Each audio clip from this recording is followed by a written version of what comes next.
بسم اللہ الرحمن الرحیم۔ مسئلہ 31۔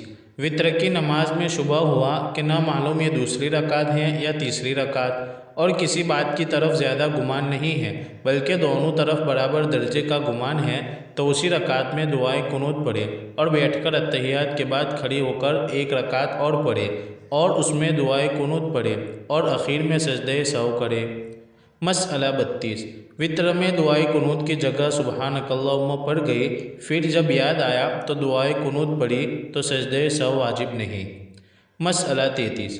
وطر میں دعائے قنوت پڑھنا بھول گئی، سورت پڑھ کے رکوع میں چلی گئی تو سجدہ سہو واجب ہے۔ مسئلہ 34۔ الحمد پڑھ کے 2 صورتیں یا 3 صورتیں پڑھ گئی تو کچھ ڈر نہیں اور سجدہ سہو واجب نہیں۔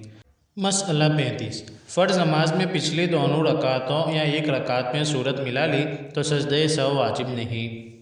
مسئلہ 36۔ نماز کے اول میں سبحانک اللہم پڑھنا بھول گئی، یا رکوع میں سبحان ربی العظیم نہیں پڑھا، یا سجدے میں سبحان ربی الاعلیٰ نہیں کہا، یا رکوع سے اٹھ کر سمیع اللہ لمن حمیدہ کہنا یاد نہیں رہا، یا نیت باندھتے وقت کندھے تک ہاتھ نہیں اٹھائے، یا آخری رکعت میں درود شریف یا دعا نہیں پڑھی، یوں ہی سلام پھیر دیا، تو ان سب صورتوں میں سجدہ سہو واجب نہیں ہے۔ مسئلہ 37۔ فرض کی دونوں پچھلی رکعتوں میں یا ایک رکعت میں الحمد پڑھنی بھول گئی، چپ کے کھڑی رہ کے رکوع میں چلی گئی تو بھی سجدہ سہو واجب نہیں۔ مسئلہ 38۔ جن چیزوں کو بھول کر کرنے سے سجدہ سہو واجب ہوتا ہے، اگر ان کو کوئی قصدن کرے یعنی جان بوجھ کر کرے تو سجدہ سہو واجب نہیں بلکہ نماز پھر سے پڑھے۔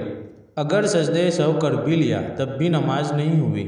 جو چیزیں نماز میں نہ فرض ہیں نہ واجب، ان کو بھول کر چھوڑ دینے سے نماز ہو جاتی ہیں اور سجدہ سہو واجب نہیں ہوتا۔